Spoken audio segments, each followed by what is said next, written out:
actually going directly into executive session. Pursuant to ORS 192.6602E, the Eugene City Council will now meet in executive session to deliberate with persons designated to negotiate real property transactions. Representatives of the news media and designated staff shall be allowed to attend the executive session. All other members of the audience are asked to leave the room. Representatives of the news media are specifically directed not to report on any of the deliberations during the executive session, except to state the general subject of the session as previously announced. No decision may be made in executive session. At the end of the executive session, we may return to open session and welcome the audience back into the room. So with that, I will turn it over to the executive. I'll turn it over to Denny. That executive.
coming out of executive session.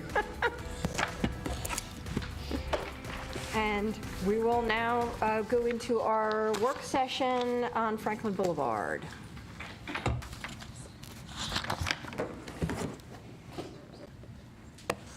Larissa, whenever you're ready, you can just get going. Okay, Cass is pulling up my presentation right now. How do we know when they knock? What's I that? don't know, that was my, it's like, I don't know, I'm just sending the message out into the universe.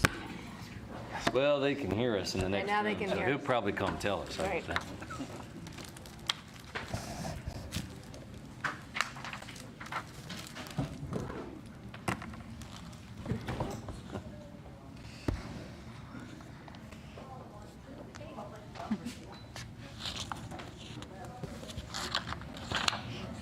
The GSMA is hard to get to. The art museum is hard to get to. Thanks. Oh, it's awesome. I've been there since Well, I'm gonna have to take you, man. never been to it. It's like a whole different side of the earth over there. Oh no. Well, wait till they have a good thing. I think they I have really recycled do stuff need right now. to see. Should I go ahead or should I wait for this? Very nice. Oh, you probably should wait for me. Don't when they have the art exhibit with the U of O athletes. It's not good. Cass, we recenter it so it's I on the already screen. saw a few pieces at the airport last year, so. Oh my God, it's like I am not an artist. Thank you. I should not be doing art. You just need to realize sometimes when your stuff is not good enough for a museum. Are we ready? We ready to Go roll? ahead. Okay, Sure. yes, please. So my name's Larissa Varela. I'm a transportation planner in the Public Works Department, and I'm going to provide you with information on the Franklin Boulevard Transformation Project. Larissa, just real quick, you might move the microphone a little bit closer to Okay. Councilor Evans on the phone. That would be great, thank you. Okay, great. So a quick outline of the presentation. I'm going to go over the background around the project, what we've done in terms of public involvement to date, share with you very high-level design concepts that were created in January, and then talk about next steps. So the project study area is Franklin Boulevard from I-5 to Alder Street. We are also including Garden Avenue into the project study area because there's currently a gap in our existing path system.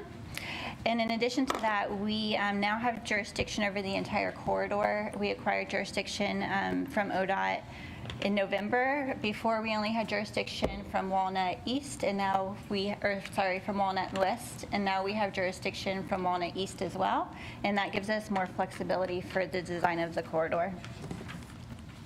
Okay. So the city is working on this project because it's been identified in both our Envision Eugene plan and our Long Range Transportation System plan as a key corridor. And so the idea behind the key corridors is that we want to focus growth in terms of employment and housing along these corridors. And so we've recognized that if we do that, we need to think about how we're moving people throughout the corridors. And we want to enable shorter trips as well as less reliance on the automobile. And really, there's 6 key corridors, and Franklin is the farthest towards development of those key corridors. And so it's a really great opportunity. The university is right there. There's housing being built on the corridor as well as around the corridor for us to make this a better place for people. In addition, it's a really great opportunity for our climate recovery goals. So as you all know, transportation is a major contributor to our greenhouse gas emissions. Franklin currently, the MX is facing capacity issues. There's lacks in the sidewalks. There's no bike facilities on most of the corridor in the study area. And so this is a really great opportunity to take a major arterial in our community and really make it multimodal to help us reach our climate recovery. And in addition, a little bit more background is some of you probably weren't on council when we worked on the Walnut Station specific area plan. And so when we were when LTD began construction of the original MX line, the city recognized that the corridor is going to change. And so we started working on this Walnut Station plan that was adopted in 2010. The plan was both a combination of a land use and a transportation planning process. From the land use perspective, it adopted a form-based code to help communicate how we want the corridor to develop from an aesthetic form-based code perspective, but it also proposed what's called a multi-way boulevard concept. I'll go over that in the slides. For that multi-way boulevard, we also adopted what's called a special setback to enable the city to acquire additional right-of-way in the Walnut Station area. So that would be the parcels that are about a quarter mile from the AGA and MX stations. The corridor that we're looking at now is twice as long, but there is opportunity in that special setback to acquire additional right-of-way if we need it for the preferred alternative. So for this project, the project purpose is to create a safe, comfortable, high-quality street for people walking, biking, and using the bus while continuing to accommodate drivers going through the corridor. We want to be consistent with adopted land use and transportation plans. Those are our plans, but we also consider the university and LTD a major partner, and so we're complementing their plans as well through this process, and then be supportive of changes in the urban form and mixed-use development. So right now, if you go out to Franklin, there's a couple sites that are under construction. That is really one of our successes of this being a key corridor of the Walnut Station process. And so currently the street needs to, in a way, catch up with the development that we're seeing because there's going to be more people walking, wanting to bike, wanting to use the corridor for different purposes. For the project timeline, back in January, we had a design workshop. Since then, we've been taking the concepts that were created in the workshop and creating corridor alternatives. We're going to have a second design workshop starting tomorrow. And then in terms of the timeline after the workshops and after the planning work is done, we'll begin the NEPA process. I think most of you are probably familiar with NEPA. It's a very extensive environmental analysis that's done. Really what NEPA does is that it makes us ready for federal grants and makes the project shovel ready if we are able to get a federal grant. The soonest you would see reconstruction on Franklin would be 2022. That's entirely grant dependent. It's a pretty ambitious timeline. However, we do have money in the bond measure for repaving of Garden in the streets that connect from Garden into Franklin, and that will be done in 2020. For public involvement, there's 3 different peaks of public involvement opportunities. The first one was the Design Discovery Workshop in January. The next one is the one that is tomorrow, starting tomorrow. And then we'll hold another public involvement event in October where we share the preferred alternative with the community and get their feedback. So I'm going to cover what happened during the first Design Discovery Workshop. We held a multi-day workshop. What this is, it's a really intense process where we brought in a team of experts from mostly Portland to start working on the design for the corridor. And the great thing about this workshop is that it provides a lot of transparency to the community because we hadn't, besides the multi-way concept that was created in Walnut Station, we hadn't really started working on the project. And so this was an opportunity for the community to start working on the project with us from the very beginning. We had several events throughout those 4 days. The first was a kickoff meeting. The second was we conducted over 20 stakeholder interviews. The next public event was an open studio where members of the public could stop by the studio and see the design concepts that we had created so far. And the last event was a reveal presentation where we revealed the concepts that I'm going to share with you later in the presentation. Overall, we were really happy with the participation during these 4 days. At the minimum, the public events had 70 participants. Some cases there were 80 at the kickoff meeting, so a good amount of people came to participate. So throughout those 4 days, we asked these 4 questions. The first one was, what are your values that you think should shape Franklin? What do you like and want to preserve? What do you not like? And then what's missing that you'd like to see created? So this is what we heard. I'm not going to read everything. The key thing we heard around values is people really want Franklin to be a place and a destination. They want to have a place to spend time in this part of town. We heard a lot about safety. I think for every transportation infrastructure project we work on, safety is a concern. And then we also heard a lot about the importance of our community having a green, natural environment throughout the corridor. And then as well as wanting access to the neighborhood and businesses throughout the corridor. For the likes, we heard some likes, so really the greatest like is the MX. The MX has been a really great success for us at the city as well as LTD. People also like a range of businesses along the corridor, and so they like that there's market of choice, Hirons, the hotels. There are some places where people can go and eat or shop. And then the next three bullets are really the importance of green, natural environment, and open space in the corridor. And then we also heard dislikes. So there's definitely more dislikes about the current corridor than there are likes. Dislikes include having conflicts among the different modes of trying to use the street. The MX is successful, but it's really crowded because LTD faces capacity issues with the current configuration. There's narrow sidewalks, gaps in sidewalks. There's a lot of turning conflicts, including left turns. People who do take left turns say that they're scary currently. Lack of pedestrian lighting. High speeds, the corridor feels uncomfortable. A lot of people use the word ugly. Numerous people think it's ugly, and then it just lacks a place. And then what's missing, there's a lot of overlap between what we heard around values and then what's missing. So really what's missing, you'll read this on the slide, is similar, very similar to the values that we heard. So in a way, the corridor doesn't show the values, and all of that is missing from what we have now. And so for the design concepts, again, these are very high-level preliminary design ideas. As we work on the alternatives, they will be reconfigured and more detailed. Before I go into the concepts, again, our goals and objectives is to have a dedicated MX lane that can go both directions at the same time. So currently, there are places in the corridor where the MX has dedicated lanes that go both directions, but there are also places where there's only one lane, and so the buses have to stop and let each other through. And that's really prohibiting LTD from increasing the frequency of the MX, and it impacts how the passengers get to the other lines in the region as well. We want to change the street so that people walking and cycling are accommodated safely, comfortably, and conveniently, while accommodating motorists and freight.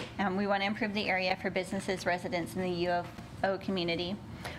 We want to welcome the city. 2 slides are really focused on the cross-section of the street and what that could look like. But we did break down the corridor into these different zones. And so even though I'm really focused on what's within the curbs in the street, we are thinking about how the street would transition from a land use perspective. Is how can we design the street from an urban design perspective so that it's complementing the land uses. So for example, the event zone could have a plaza space that highlights the arena. The mixed-use zone could have a different type of configuration that allows vehicles to have more access to those blocks. And so we're really thinking about land use as well as transportation. So during the workshop in January, we created these 5 different street configuration options. What's up there right now is a general depiction of Franklin today. Franklin is a really complex corridor because it changes throughout its length. It doesn't stay the same. So in summary, in some places, like I said, there's one lane for MX. In some places, there's 2. In very little places there's a bike lane, so we're looking at 1.5 miles, and there's only a bike lane in 0.2 of that 1.5 miles, so that's 13% of the corridor. In some places there's 3 travel lanes, in some places there's 2, so it's really changes throughout the extent of it, and this project will help it become more consistent. And for all of these options, except for the multi-way boulevard option, we are trying to stay in the existing right-of-way.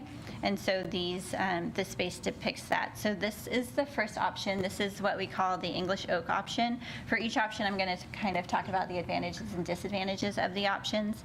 What this does is it would preserve the historic English oak trees and allow for having dedicated lanes for the MX traveling both directions. Disadvantages include that there's no buffer between the cars traveling and the people walking and biking, so that doesn't help it feel comfortable. And then there is multimodal space, but the sidewalks would potentially be even smaller than they are today because we're trying to fit a lot in.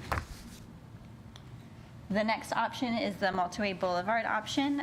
So this option, it does improve walking and biking, and it also would enable us to have some parking in the corridor. The disadvantages, the biggest disadvantage is the right-of-way that this would require. So currently, we have about 121 feet of right-of-way. The multi-way boulevard would require at least 163 feet just to have a multi-way on one side of the street. And so that could be a challenge to overcome. And then the other disadvantage is that if you're on one side of the street as a pedestrian or as a biker and you're trying to cross, it will just take longer to cross and might not be as comfortable as well. Then the next option is the median bikeway option. So we created this option during the design workshop because we heard a lot of people recall the median bikeway that's in Springfield on Pioneer Parkway. And so because we heard this as an idea, we created it for the workshop to share at the last day. What this does is it does create dedicated space for all modes of transportation, but there are several disadvantages. So there wouldn't be space for any types of trees. And then it also makes the operations really complicated. So Pioneer Parkway is different in terms of land use, whereas Franklin has a lot of destinations that the students and anyone biking through the corridor would be trying to get through. And so we would have to figure out how do we get people out of the middle of the street and onto the sides where their destinations are. So that is a big challenge for this option. And then the next option is called the edge trees option. So advantages of this one is that there is space for all modes. There is even enough space for trees on the edges, but the disadvantage is that it lacks trees in the median. And then the one thing to note and to compare to the next option that I'm going to share is that you have the left turn lane in this option. The next option is the Tree Boulevard option, and this option would potentially not have the left turn lane if we used roundabout intersections in this option. And so what that does with the roundabout is that because we don't need those turn lanes, we can use the space for other things.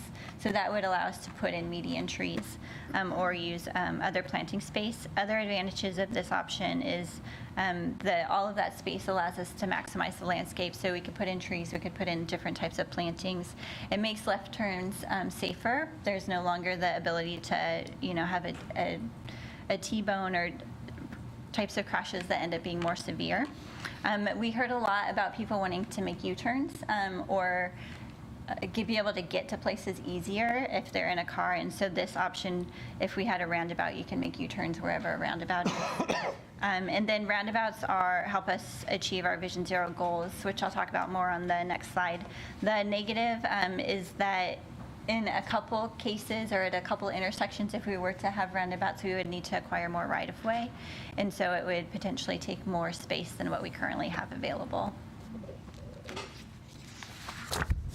And this is a plan view so that you could see the differences in the different types of intersection design. Again, benefits of the roundabouts, really the biggest benefit for us is that it reduces conflicts and the severity of crashes because you can't have direct conflicts. They slow speeds.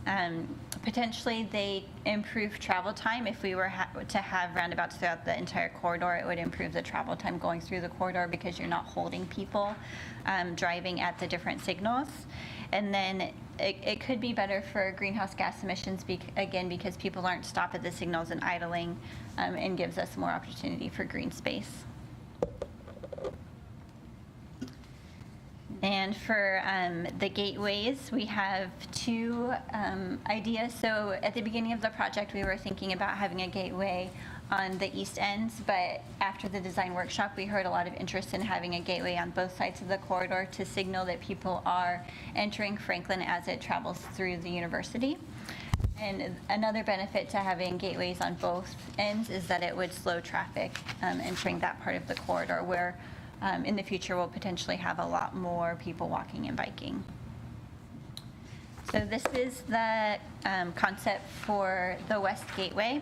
To orient you, there's an aerial to help you understand exactly where this could be. But what it's doing is that it would direct traffic. Currently, Kincaid exists, it's there, but it's not used or connected. So what it would do is it would realign Kincaid to some degree and connect traffic into the corridor that way, car traffic. It would prioritize the MX on 11th at the bottom. So MX would be prioritized on 11th as well as walking and biking, and we would no longer allow everyday vehicles to use 11th. Instead, they would be going around the roundabout. And then another thing to note is that we wouldn't be putting bikes in any of the roundabout scenarios. We wouldn't be putting bikes inside the roundabouts. They would have their own paths that go kind of around the roundabouts to keep them safe and comfortable. And then there's also this East Gateway concept. And so one of the ideas around this is that we looked at traffic volumes on the I-5 on and off ramps. And there is not a lot of traffic using those ramps even during the peak commute times. There are actually more people on the MX buses during the peak commute than there are cars on that ramp. And so we have this idea of disconnecting the ramp from I-5 and connecting it into a road that exists in Glenwood called Judkins Road. And so that would create more of a connection between our two communities in Glenwood and Eugene, and it would enable us to put potentially walking and biking infrastructure on that road. People would still be able to get off of the Glenwood interchange and get into Franklin through Judkins Road if they wanted to, but then they could also come as you currently do if you're getting off that road. And we would connect the bike and pedestrians into that corridor too, which would enable them to cross over to the river a little bit more easily than they can now. The other thing we heard is that a lot of people speed up when they see the light for Walnut, which makes the corridor dangerous. So we're proposing that that we create a hard right to get onto I-5 so that they have less of an incentive to speed up when they see Walnut, and they'll slow down to make that right to get onto the highway. Can you just, where is that hard right? I'm sorry. That is, I can point to it. So it's right here. Oh, okay. You see?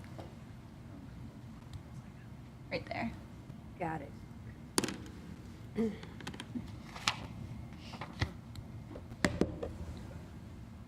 Okay, so that's a brief summary of what we've been working on. This week, we're going to be presenting the corridor alternatives to the community. In the fall, around October, we'll be close to selecting a preferred alternative and then sharing that one preferred alternative with the community and with you all to get feedback on it. And then tomorrow, we're going to be holding an open house, so please come or tell anyone that's interested in the project to come.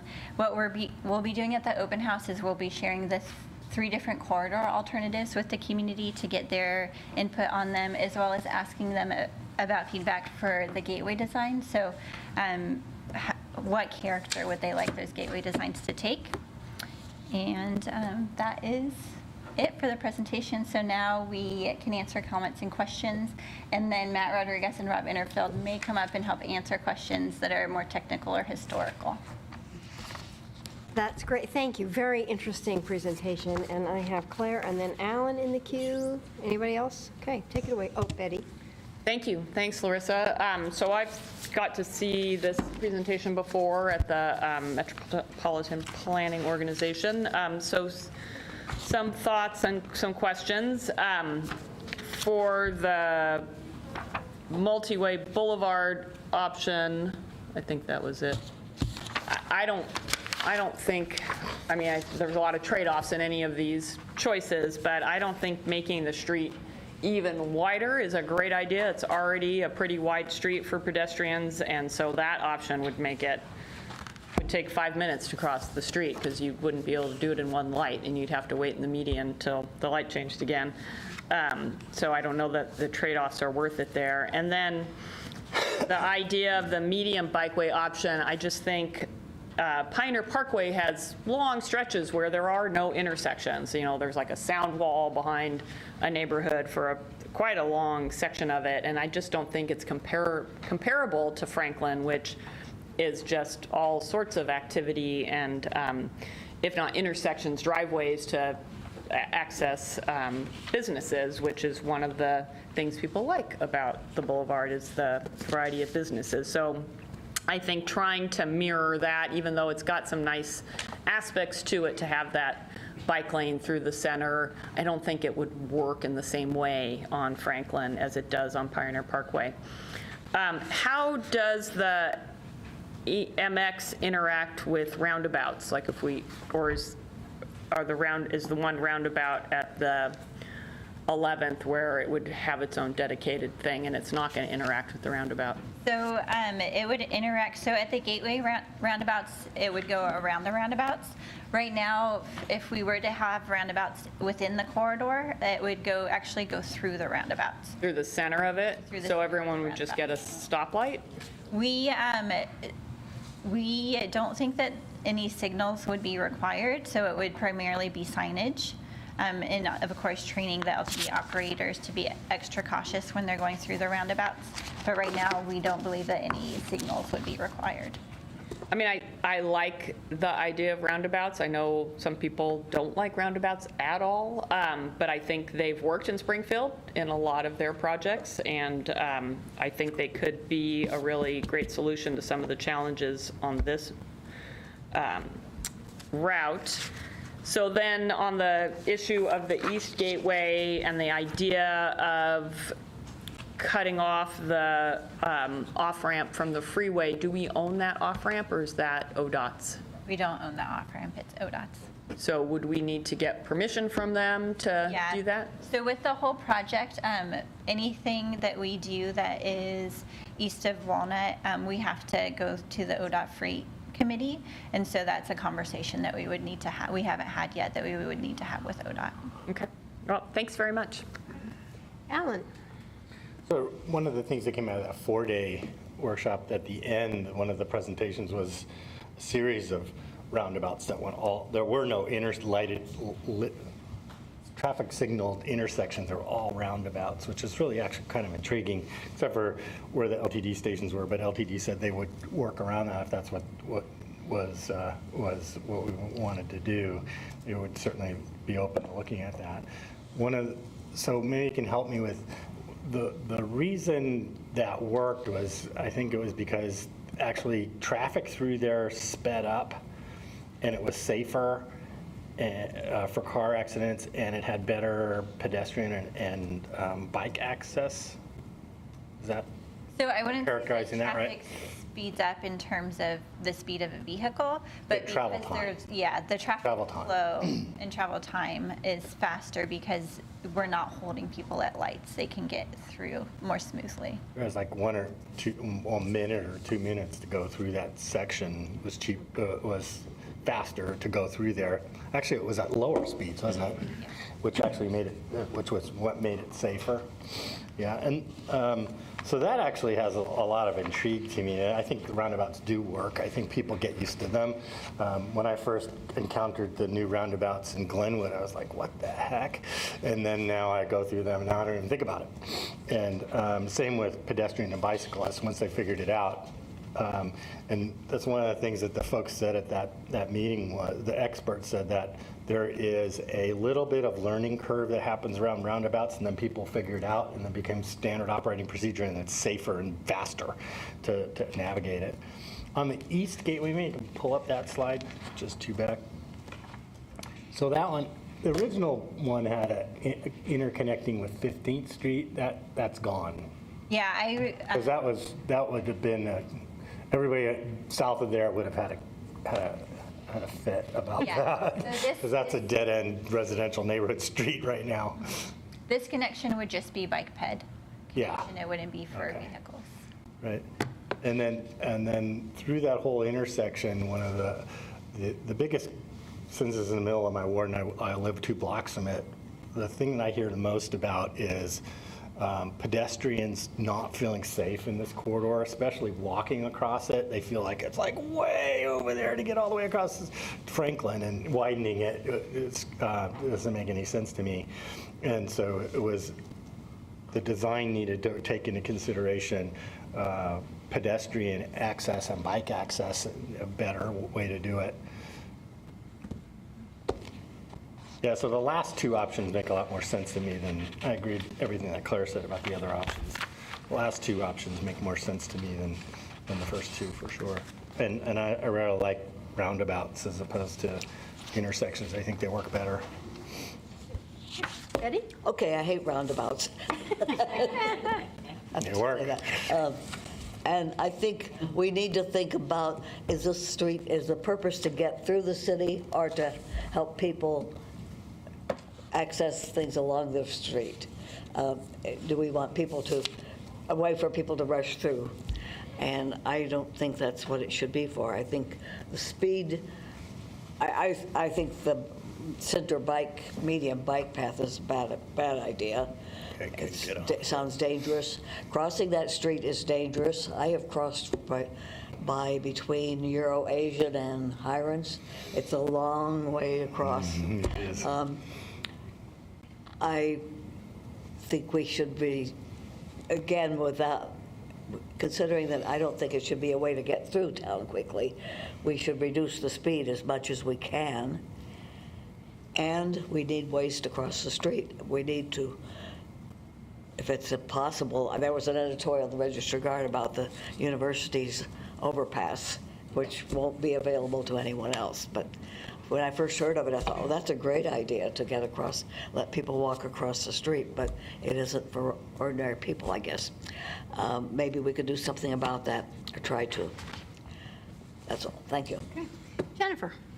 Thank you. Thank you for the presentation. I appreciate how many different options you guys went through trying to figure out what would be best. I too agree that having a wider street is not the direction we want to go, and I also agree with Betty that the two-way bikeway in the middle, like as a biker, I know that would be so frustrating trying to get places when you're always not. I don't know. I would not like that. I also am terrified by roundabouts, but that's probably because someone hit me in one, and I have not forgiven them yet.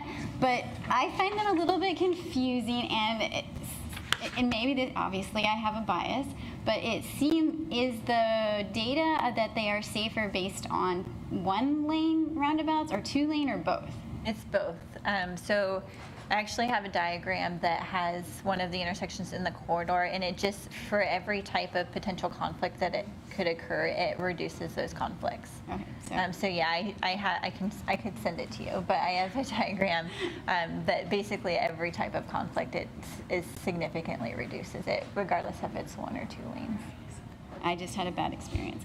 So my other question is, on the one in Hayden Ridge, there's like these blinky lights that tell you there's a bicycle trying to go across, and people kind of ignore it because it's yellow and it doesn't seem like I need to do something. I've seen many bikes, they just sit there, they're just waiting and waiting, and people can't get across because they're ignoring it. So that's just some feedback that I would have on how we might do that better, because that's frustrating for bicyclists and pedestrians. I very much like this last one, the roundabout one.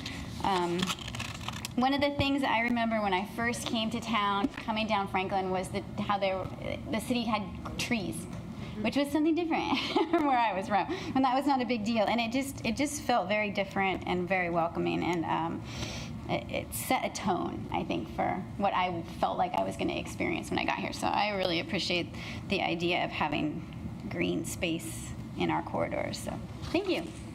Okay, Mike? Thank you, Mayor. I appreciate all the work. There's a good deal of work. And I appreciate the involvement of everyone that you've brought in with the public involvement. I, too, would not want to see it be wider. I, too, not crazy about roundabouts. I get the efficiency, though, so that makes some sense to me. The interesting thing for me about this presentation is all the conversation, and I know we're, the importance of South Eugene, and I get all that, but we're talking about a lot of this from the standpoint of the utility for a pedestrian and those on bikes and those on buses, where the vast, vast, vast majority of people who will use this facility will be in automobiles, right? I mean, 85%, Rob, somebody? So 74%. 74%, okay. 3/4 of the people who will use the facility are going to be in cars. And one of the things I didn't hear about is accessibility to the businesses that we're interested in along the side street. Are we, in any way with any of these designs, limiting access points or diminishing access points? We don't know. So whenever we work on a corridor, we do consider if we can consolidate any driveways. Consolidate meaning eliminate access. Or have them share.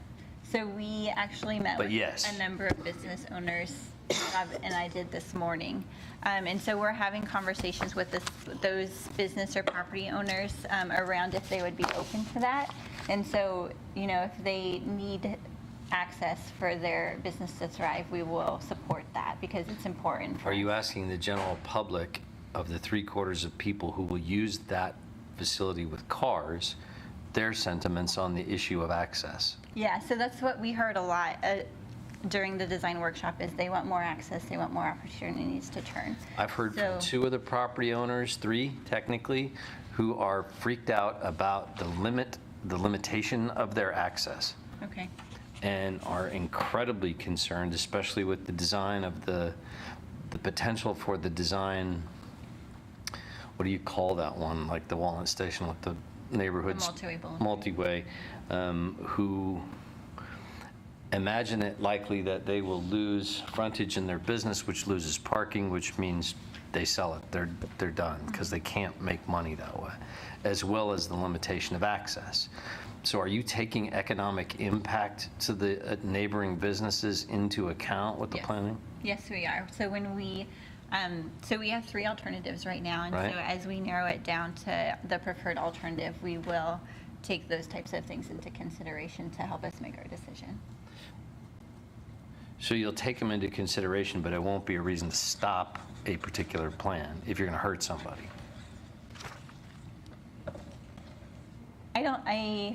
I don't think we're far enough along that we know what those impacts will be, Okay, thank you, but we're having conversations with them. thank you. Emily? Thank you. Thank you for all this work. The things that I like, not going to pick one, just tell you the parts I like. I think roundabouts are cool because they don't stop the traffic. So for greenhouse gases, that's a really big plus for me. When I get used to them, they're great. When I first come up to one, it's terrifying. So we might have to have, educational outreach or practice or something. But I do think that, if we have the room, they are a good thing for our climate goals. I really like it when there's some protection between the cars and the bikes and the walkers, and especially to have the bike walk lanes one on each side rather than, right next to each other. I'm so much more comfortable when there aren't walkers and bikers coming at each other right away. So the ones that have the walk and the bikes on the sides so you can get off easily, I think are really attractive to me. I live close enough and parking's so horrible that I actually would ride my bike if I felt safe. And of course I like the more trees. Thanks. It'll be interesting to see what people like and how it evolves. Greg, do you have any questions or comments? No, Mayor, I don't at this time. Okay. Did you hear me? I did hear you, thank you. I had to get off of mute. Okay, I heard you, thank you. I just want to round this out by saying I also really do like roundabouts, and I do like having more trees, and I think this opens up the lovely possibility of Sunday streets where everyone gets to practice the roundabouts, walking and biking and feeling familiar with them. So, on the list in the future that we all get to explore the new roundabout. So thank you. I think we're good. Thank you very much. A wonderful, wonderful presentation, and we're adjourned until 7:30. Oh, yeah, I guess so. No items.